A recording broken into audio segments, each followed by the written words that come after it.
guy says, I want to say hi to my wifey. I think you spelled her name wrong, so we won't. Or is it just Kenyan? I hope I have that right, Trini guy. Kenyan, Kenyan. All right. Piggy Ray is in the house and says yes. All right. That's all votes there, gentlemen. All right. And I should. Okay, go ahead. Yeah, our poll this morning was: do you support the extension of the local government term by 1 year? And we had 11 people saying no and 8 people saying yes. I will add my voice to the yes, simply because not because I'm involved in it, but because I know that it has been a struggle for local government practitioners to deliver to people within that period, especially during the pandemic. And hopefully the reform exercise will give them that extra boost to try to at least achieve some of their goals, especially within the development areas. Because development projects are always projects that councillors look forward to. It's projects that are given out by the respective municipal corporations to contractors in the area to develop bridges, pavements, slipper drains, box drains, you name it. And it's a sure win for local government people when these things are done, especially by contractors who do it within a short space of time. You know, so I will support the extension, even though I was prepared to leave by December. It just means I have to stay another year, but I have no problem with it. You know, but do not for the life of me, do nothing for the next year and then expect local government people to go back to the polls telling people, well, yeah, we will fix it. Yeah, we will. No. Let us get some tangibles done within this year so that people could bravely face the polls next time. And I'm speaking here UNC and PNN and any other local government practitioner who may wish to offer their hat, throw their hat in the rings, including Watson Duke and his motley bunch. You know, they all go to the poll and tell them. You know, so I am not a problem. I have no problem supporting it. I wasn't aware. Good morning, guys. Good morning, Richard. Let's say good morning. Good on to those that are now joining us on our YouTube channel. You can join us and join the discussion. You just go to YouTube, look for Power 102 FM. You'll probably see live streaming, and we're there. You can also send us a message as well on the right-hand side. The link is on the chat. You'll see Power 102 FM highlighted. Morning, Richie Rich. Hi, morning. I'm not seeing Richard's name, though. Yeah, so... okay. I'm seeing it now. Go ahead, Richard. Richard. Yeah, Forget your. Yeah. So good morning, guys. Good morning, good morning to our listeners wherever you are. Point your camera now, Rich. We want to see where you are. Point your camera now.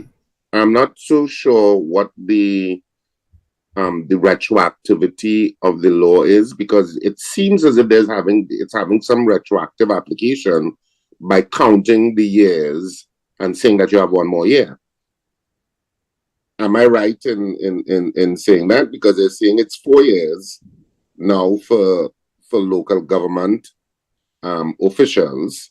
Mm-hmm. And what I'm gathering is that they're saying, well, you have one more year because the law is now going to be proclaimed and it's going to have some sort of retroactive effect in counting the previous 3 years and adding on this fourth. Well, is that what's happening? I'm not sure if your interpretation is what it is, but then you're the one with the legal mind. My understanding, because I was on the committee that enacted the law, let's just presume for the conversation's sake that the sections of the law proclaim makes the provisions in the law active immediately. Right, Richard? Mm. So let's just say they press a button and those sections in the law, 11 and 12, are active, which have implications for the tenure of councillor and alderman. So they pressed that button and the cabinet activated those sections of the law, which means upon activation, a councillor alderman's term is 4 years. And because they've already served 3 years, that activation means they have 1 more year. You understand, Wendell? Yes. So I think that is my understanding of how it's been done, which is a weird way to do it. That's why I was saying earlier on that it would have been, to me, more productive just to wait for the end of this term vis-a-vis an election and say effective immediately on X day when the new term starts, that those sections are proclaimed, which means those new people or people who have been re-elected have 4 years. Yeah. It would make it a lot less complicated and cumbersome. But I think Paul and Richard and Steve, you see my argument, and which is, I mean, I'm not overly excited by the extra year because I was prepared to go, but I'm just saying I felt it for the people who would have served within that last term because of the pandemic. So if there is a way, and I guess this is the way, that they could get that extra year so that they could get some sort of progress made after the pandemic, although the pandemic it's not been denounced as yet, right? Has it? No. They've not said we're not in a pandemic anymore, right? No, but most countries don't move faster. They're waiting for WHO and their foolishness. Right. So that in that context, I support the extension of it. I support the way. But Wendell, the playing field would have been equal for all councillors. So everybody would have experienced the same pandemic. So giving everyone the same year with the same resources or not, it's not going to make much of a difference. Well, that's where I'm hoping that changes. That's the part of it that where are they going to get the money to make the change, the resources? Well, again, $100 million was pledged to the Ministry of Local Government and yeah, but that there's no guarantee you're going to get that. You know where it goes. Yeah. What resources are they going to use to make this vast difference in 9 months? You know, Paul, I'm going to give them the benefit of the doubt, and then if it doesn't, it's just a very cumbersome exercise or execution at this point. Yeah. So it's just a couple clauses. The sections 11 and 12, as far as I can see, has been reported in the media. Okay. Yeah.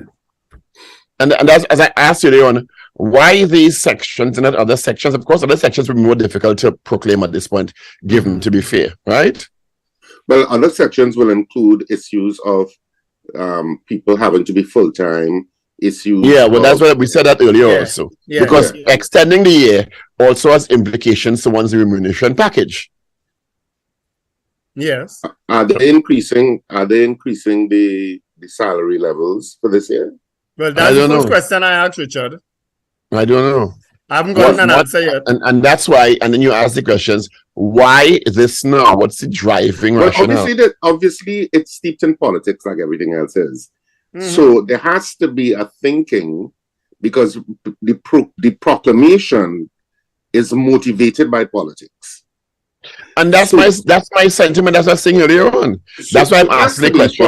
In the absence of the clarity of why these particular sections. Politics happens in everything. So I believe what Wendell is saying in terms of seeing more absolute achievements in the local government sector is something obviously that the current administration is hoping happens, that will give them an edge a year from now. Yeah. Well, the same allocations will go to the opposition also. So is it that the PNM councillors is going to be on more drive than opposition councillors? No. They're all vying for the same prize to be either elected. All right, gentlemen, I have a call on hold for the longest while now, so I want to take this call. Good morning. Good morning, Steve. Morning. Good morning, Dr. Paul, Wendell, and Richard. Good morning. Morning. I deliberately didn't want to vote this morning because I wanted to call in instead. You see this, I am so disappointed that since 2015, when Dr. Rowley and when they came in and said they're going to reform local government, and we're in 2022, and have to kind of delay the local government elections this time because they have not put everything into effect, right? What was the keyback all along, and what would that 1 year do? Because I agree with Paul, that 1 year ain't going to make a difference because where are they going to get the same money they claim that they did not get to do work for the communities? But I don't And think you've made one error in your contribution. You Tell me. only went back to 2015. This local government Oh, reform well. going on long before that. Manning, since this is Manning time, because I remember we postponed the local government elections at one time again for 3 years. And Four. that was for 4 years, and that was for reform of the local government, and we're still in that. We're still studying and talking about that. Yes. So, what that 1 year could do? Well, again, as I said, they better do something because we actually have the act. We actually have the bill passed in Parliament now. We didn't have it. Right. We didn't have a bill passed before. Yeah, I know. Well, you have Faris so Al-Rawi there's a as big the difference minister. between You now have and Faris- then. A bill has been Faris passed. Al-Rawi as the Minister of Local Government, and you have a local government election as the first Barometer. barometer or Mhm. litmus test Mm-hmm. at this point now with the current administration. And they obviously felt that because this is a political decision, however you twist and turn it. It's a political decision. It is. I'm It is. glad Richard is saying it. It is a political decision. Of course it is. And nobody Right. can Thank convince you, me Gordon. otherwise. Thank you, So Golo. obviously it is a thinking on the current administration that look, we have a year to get things in place to make sure we gain more seats at the local government. And in a time when the government is under the gun in so many other areas. Yeah. Yeah. All right. That's the reality. So let's not pretend is, oh my God, we're going to give. No, it's all about maximizing your potential to win seats. Yeah. All right. Yeah. Let's say good morning. Go down to Riri out in West Palm Beach. Good morning. Huda Wells, good morning to you. And Derek Cornwall joining us via Zoom on our YouTube channel. Good morning. Yeah, good morning, Derek. Good morning. Good morning. Where is Derek? Right here. Could you? Yeah, we had. Go ahead. All right. Now see it. Yeah, I saw the presentation that Faris Al-Rawi gave, and it's interesting to me that the takeaway that a lot of reporters had was simply on the TV6 in particular was on this the reason for the extension. And I saw something in TV6's report last night where they gave, they ended it essentially with overview of the popular vote between the UNC and the PNM. And, that's very interesting. But my understanding from what was said was that there's a clause or there's a need in the new dispensation for full-time counselors, right? And presently, counselors, the majority of them are, well, all are part-time, but some have jobs. So under the new dispensation, like a minister, for instance, you can't have a job somewhere else.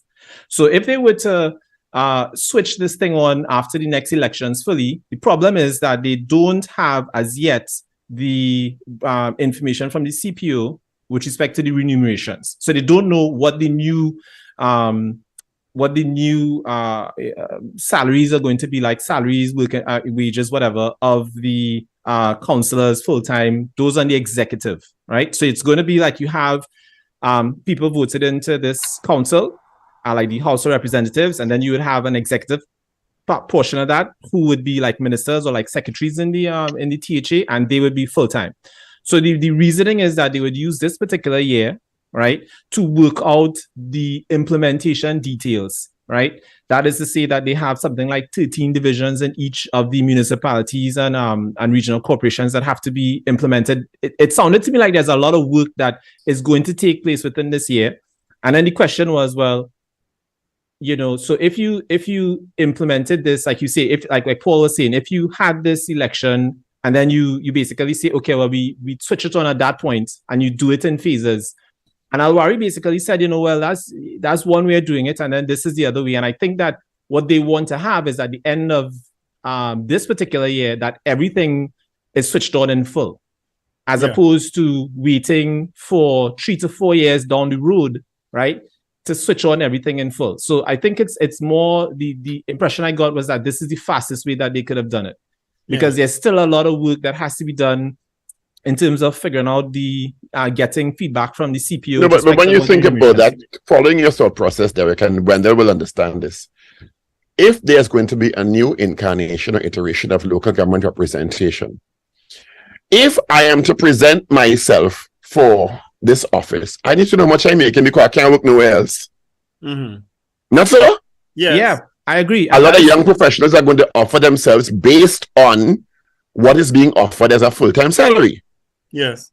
Because you can't survive on $4,200. They do not need to implement or proclaim sections of this law to postpone the local government elections. Well, see, but Dr. Rowley will not want to do that without a rationale because he's always stated, I will hold elections when elections are due. Not so, Wendell? But in fact, that's what he has done. But that is in fact what has in de facto happened. Well, when I said postpone earlier on, Wendell took offense. But no postponement. But Paul, you hit the nail on the head there, because how are you going to attract people if you don't know what the remunerations? What the salary is for a full-time job? And you don't know if so for instance, you have a lot of people who are lawyers, some are doctors, some are working in different fields, right? You would have, if you wish to stay on, you would have to give that up. Right? Yes, that's correct. If you decide now to have the elections and you don't know that as yet, right? You don't know what the situation is, then you would be sort of stuck in where. And that's why I said it's a very cumbersome way of doing this. Yeah, I don't think but we all agreeing on one thing, that at the end of the day, postponement, extension, whatever it is will probably be for the best once these things are put in place. But we don't know if these things will be put in place because I've been through this before with Mr. Manning. I mean, when it was postponed well, that's the point, because it turns out just to be semantics. Even if the rationale is to put things in place or to delay because you don't feel in a favorable position, because of the drastic changes that are going to be enacted, because there are drastic changes in the way local government is going to operate for the practitioners and for the businesses, right? Yeah. And there needs to be an understanding of how this transition takes place, because you just can't turn off one day and turn on the next day. Yeah. Right? Yeah. There needs to be clarity on project management and steps within this transition. Yeah. So to say there's an extension and we enacting sections 11 and 12 with all these questions is so weird. Yeah. All right. We have another call. Derek, I want to thank you so much for joining us on our Zoom link this morning. Of course, you too can join in and just look for the Zoom link right next on our YouTube channel. You'll see it highlighted in yellow. Anthony Tinto in Canada. Good morning to you. Miss Ingrid, good morning to you. Locked on. Trini in Boston. How you doing? All right. Good morning, caller. Good morning, gentlemen. Morning. I'm listening to this discussion. It reminded me of going to Tobago as a group of people working in local government to observe the difference between how the THA operates and how the local government bodies in Trinidad and Tobago operate. I think it maybe was about a 5-day trip. But the thing is, a decade after, I must commend the Prime Minister for starting the process of transition. Because it is about time that we have our local government bodies in Trinidad operating like how the THA is operating at present, at least, in terms of how they have the discussion and how the process functions with the Executive Council and all that, At the end of the day, it is a start. And I believe that the Prime Minister is probably genuine in implementing it at last. Which is why caller I had said the difference this time around is that the law has been enacted. It passed through Parliament and is now being proclaimed. That's the difference between now and then. So which is what makes me hopeful too. Yeah, I want to commend you when you mention the fact that local government is not in the Constitution. Yeah. Because up to yesterday, I read an article in the Express, I think it was, and they were harping on the election being constitutionally due and what. And I even heard the leader of the opposition saying that and all. And that is misinformation, you know. It is. You know, when I heard you say that, I just sat there and listened and I say, you know, a lot of people don't understand the local government process. And it is about time that we grow up as a nation and stop harping on all these little things and go forward. And I must end by saying this. Democracy is not a quick process. They are backward and forward. Look across the world. And you'll see that in anything. All right. Thank you. Another call. Good morning. Good morning. Informative discussion that you all are having on local government reform. But whether you extend or you postpone whatever the elections until December 2023, my only concern is that with all the reform and the reform, at the end of the day, corporations must be able to deliver to the burgesses at the end of the day, both goods and services. If that is not happening, all this reform mean really nothing. Yeah. Correct. Correct. All right. Thank you so much. Hopefully the reform takes in all of that in terms, and it will really depend on who are heading these corporations and who are representing these districts. It will depend on people at the end of the day. You know, you could put as many systems in place as you like.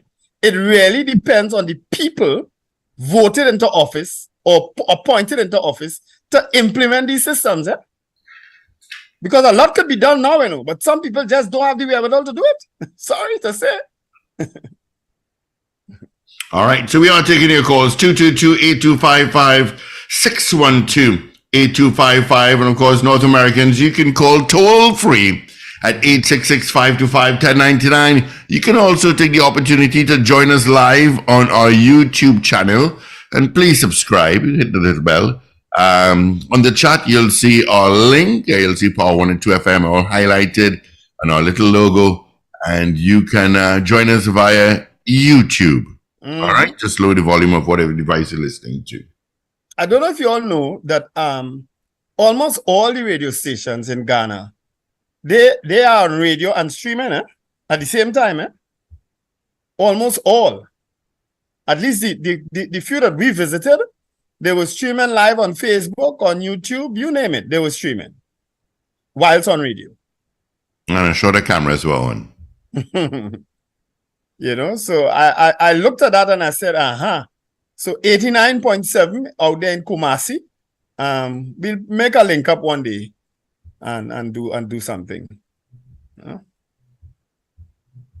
But good morning, Charmaine and Martha. Martha is from Ghana. Martha, you ever hear people laugh through their voice? You know, there are people who laugh through their voice. They talk and you're hearing them laughing, hearing them how happy they are. Well, that's Ghanaians. And so when I had a chat with Martha last evening, you were hearing the joy in her voice. You were hearing the joy in her voice.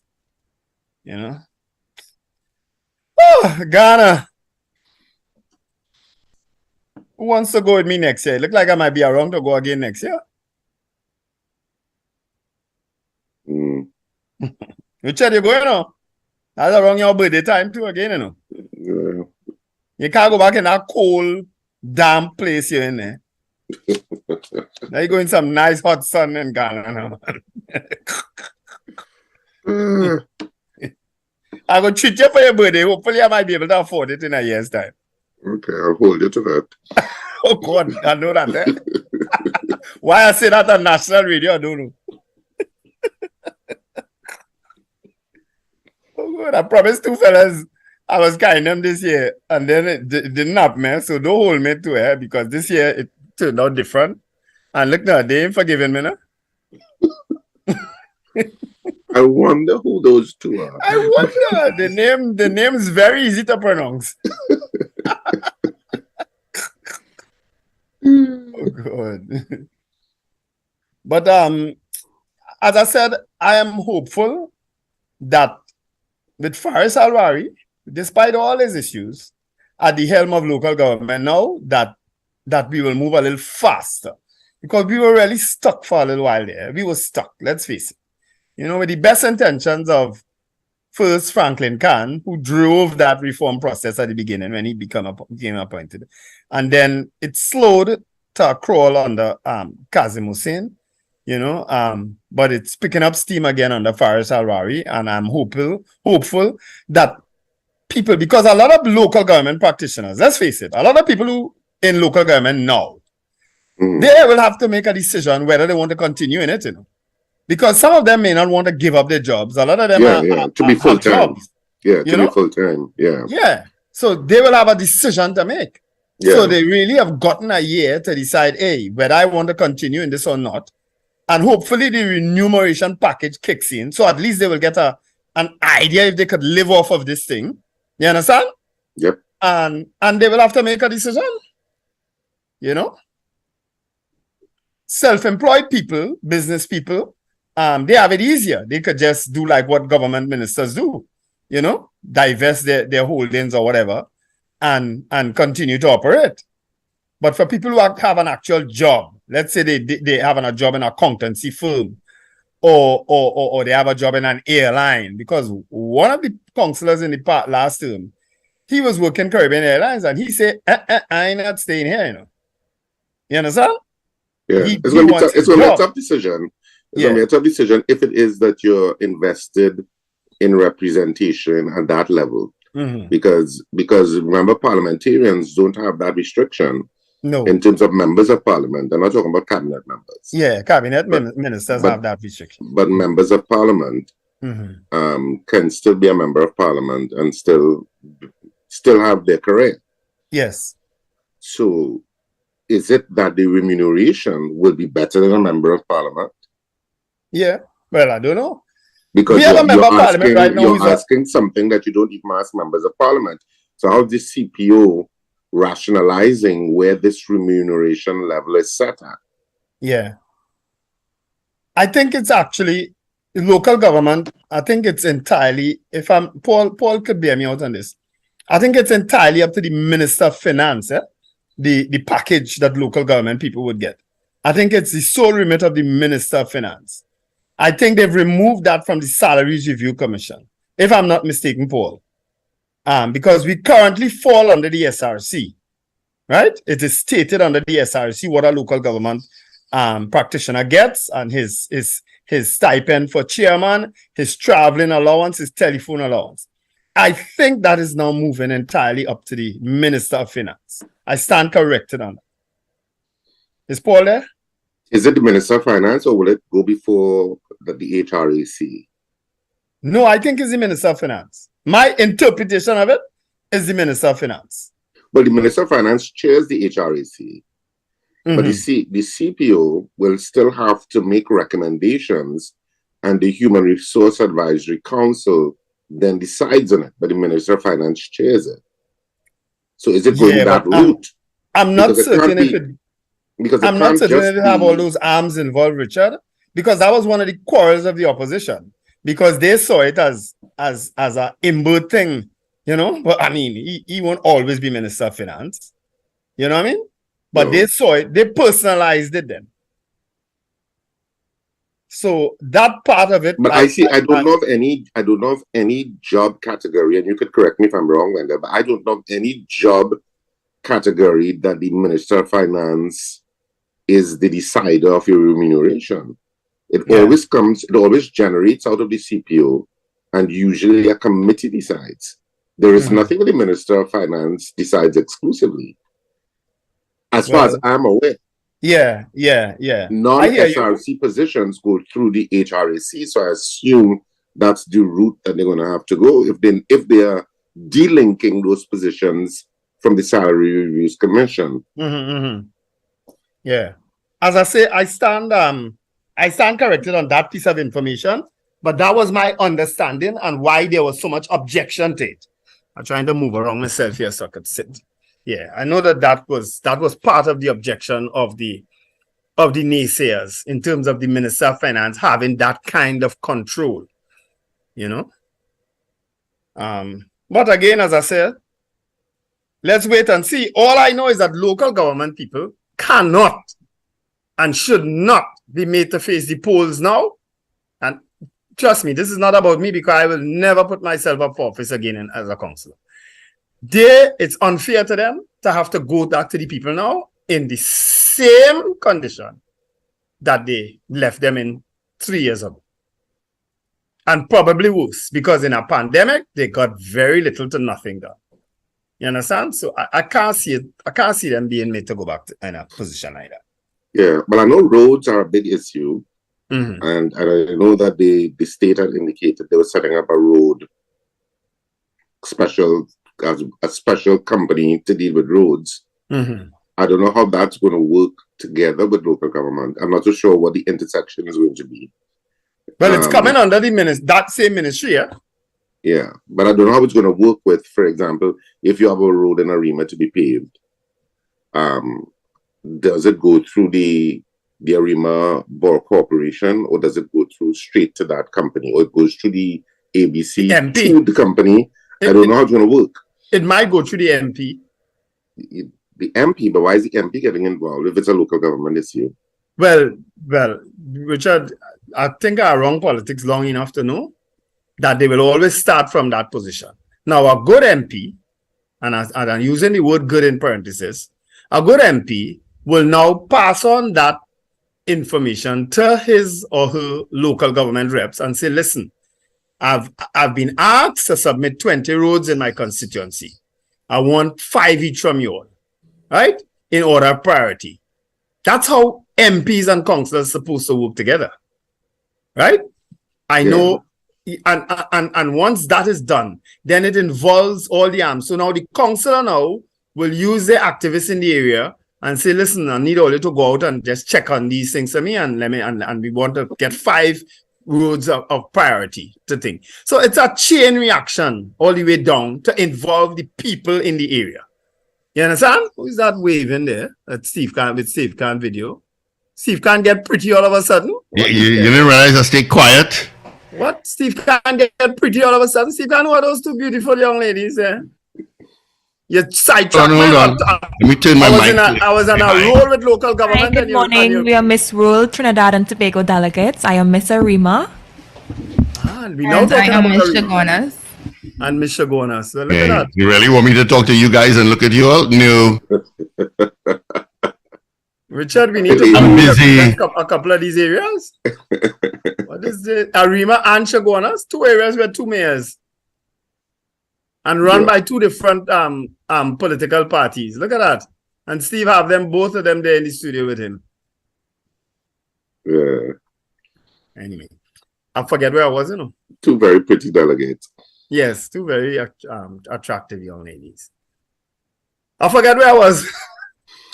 But the whole issue of how the paving of roads and stuff would happen. Yes. And I ask it in the context, Wendell, how it's going to work, because about nearly 2 months ago, I reported a road in Arima, and I indicated, and well, first of all, whom to report it to became an issue because I was doing it via phone, and there was a lot of toing and froing, and then eventually it was public health that I had to speak to, and I was saying, well, why do I have to speak to health about a road?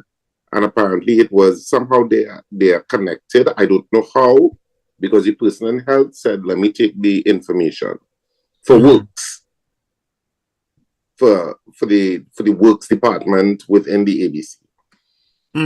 So I gave them the information. I said, this is the road. There are potholes in the middle of the road, and there's a pothole at the western end of the road. I described it exactly. And this is a road that abuts the Arima Borough Council. To this day, nothing has been done, and I have not called back. 0. And I don't feel inclined to call back because I feel like I'm wasting my time. So you did your duty in terms of reporting it because you figure, well, maybe they are missing it, even though they can't miss it because it's close to one of your facilities. in terms of the Arima Borough Corporation. So you can't miss it because you traverse that road. But I said, you know what, maybe nobody's making a formal complaint. So I did. Right. And the woman in health took it down for works because she said, yeah, she will have to take it down. And she reported to works. That was 2 months ago. Zero has happened. How is that going to change? And imagine, how is that changing in the next imagine a local government person going through the same issue. Yeah. How frustrating it could get sometimes. You understand? So how is that changing in the next year? Well, again, as I said, hopefully the money changes it. Because remember, we would have been told, and justifiably so by the government, that they had to reposition the finances over the last 2 years during the pandemic. So as a consequence, road paving suffered. We were told that, right? Officially. And it sounded plausible simply because we knew the pandemic took a lot of money, right? The health sector and those other things and social sector took a lot of money. So it was plausible. But now that you've assigned $100 million, say, you're not gonna have another excuse unless the pandemic blows up again in the next couple of months and you have to redirect the money again. But you will have no excuse if in the next 6 to 8 months, because it's raining still a lot, so it's probably not wise to do that road paving right now. But if when the dry season starts, and it's possible, you will have no excuse as to why we have all these bad roads again, because you have the money, the equipment, the road paving equipment lying down there. You understand? They probably just need a little WD-40, a little grease to start up again. You understand? And you need to get the roads fixed. You will have no excuse. Local government people will be hard pressed to walk those same roads to go to a house with a pothole. You understand? So that's why I say, you see management of issues, Richard Boy, that's what we lacking in this place, Management of issues, management of things, because we have the people.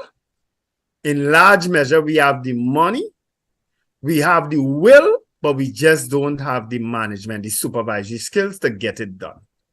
You understand? Because the first time you raise your voice at somebody to get something done, all right, you're telling them nicely, they ain't doing it. You raise your voice at them, you're in war, You could get a bullet for that. That is where we reach now. Everything now is somebody want to get back at you because of how you talk to them, or because of how you bypass them, or because how you,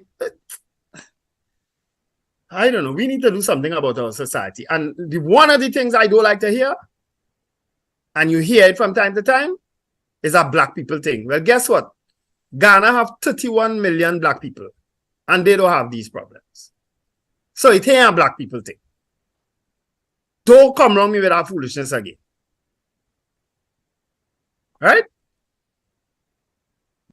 Fix it. You're getting paid to do something, do it.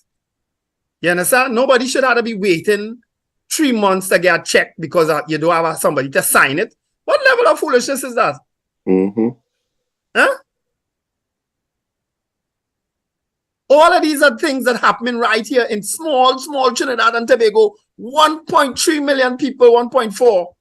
When we telling the people in Kumasi, because a lot of the children in the schools don't know, never heard about Trinidad and Tobago. Kumasi have 3.4 million people. We have one in a city in Ghana have 3.4 million people. We have 1.4 in the whole country. And we can't manage that? Come on. We have to do better. We have got to do better. And instead of people just sitting down and saying, oh, this and that and the other, and I getting out of here, and it's because of the PNM, and it's because of the UNC, and it's because of... it's tiring listening to this sometimes, And I was all prepared to retire in a month's time. But, as I said... you had to wait a whole year again. Yep. Mm-hmm. A whole year. Anyway, it'll go fast. It'll go quickly. Hopefully, it'll go without any major health issues, and people will be able to at least feel better after the year is up. Yeah. We're still taking your calls at 222 talk. And our links on YouTube 8255 and North Americans 866-525-1099. And of course, this is the hour you can join us on YouTube. Just click the link and join. Yeah. Yep. Good morning, Gloria Charles Panton. Good morning to you out in South Oropouche. Hey, Thank Gloria. you so much. Have a great day as well. All right, let's grab this call. Good morning. Hello. Hello, good morning. Good morning. Morning. Hi. With respect to the local government reform, I honestly, in my heart, believe that's just a pure delay tactic. And I see nothing good coming out of it. Now, I don't know if anyone can answer me. Now that this part is going to be proclaimed, where it is extended for 1 year, is there a time frame, in which the rest of the local government reform has to be proclaimed? Does anyone answer me that? Is it a definite time frame? It must be like the next 2 months after, or 66 months. It has to be proclaimed. Can anyone answer that? I don't know. Richard, do you want to take that? I don't think that there is a time frame. I mean, the state has the luxury of proclaiming various sections of any act. Yeah. And so Okay. there are some acts, trust me, there are some acts that are completely partly proclaimed for years now. Right. So I thank you. That's the point I'm getting at. So you all are speaking about in next year, well, this is going to happen and that is going to happen and the other is going to happen. How are any of you so sure it will not be delayed again for another 6 or 10 years? Nobody is sure of that. They've done it before for the past 7 years. They could do it again. Since Mr. Manning was there, it has been delayed. So now this piece is being proclaimed. Okay, nice. If you were to they started doing something good. And they started the process, Dr. Rowley started the process of whatever it is of it. And then now, after this is done, and they get their chance to put off the elections for 1 year, you never hear anything again about the rest of the Reform Act. That's just how I look at it. So to me, and I think a lot of people think of it that way also, this is just a pure delay tactic because they know if they face the polls at this point in time, they will not be able to win from what is going on. And there's a acronym going around social media. I don't know if you all heard of it now. It's said to be Promises Never Materialize. The first letter says PNM, Promises Never Materialize. That is an acronym now going around circulated. Now going around, that is as old as the PNM party. Oh, okay. Well, I didn't know that because I'm new to that then. You don't know the acronym for UNC, though, eh? You know it? No. What is it? You never? No, I can't say it on radio, unfortunately. Okay, but maybe what do you tell me? All right. All I can tell you, the first word is using, and the U is using, and the C is conveniently. I can't say the others. All right. Bye-bye. All right. Take care. All right. Thank you. All right. All the best to you. All right. Of course, this is where we wrap up our YouTube link. Thank you to Derek who came on YouTube and via our Zoom link on the side. Thank you so much. We'll do it again next Friday. Let's break off and head up towards our news brief. All courtesy Champlain Auto Services. This is your news bulletin from Power 102 Digital. Local government elections, which were initially set to be held by March of 2023, has been pushed back by a year after the cabinet yesterday approved the partial proclamation of the local government reform legislation. Local government Minister Faris Al-Rawi yesterday revealed that specific sections were to be proclaimed, including a provision which extends the term of local government representatives.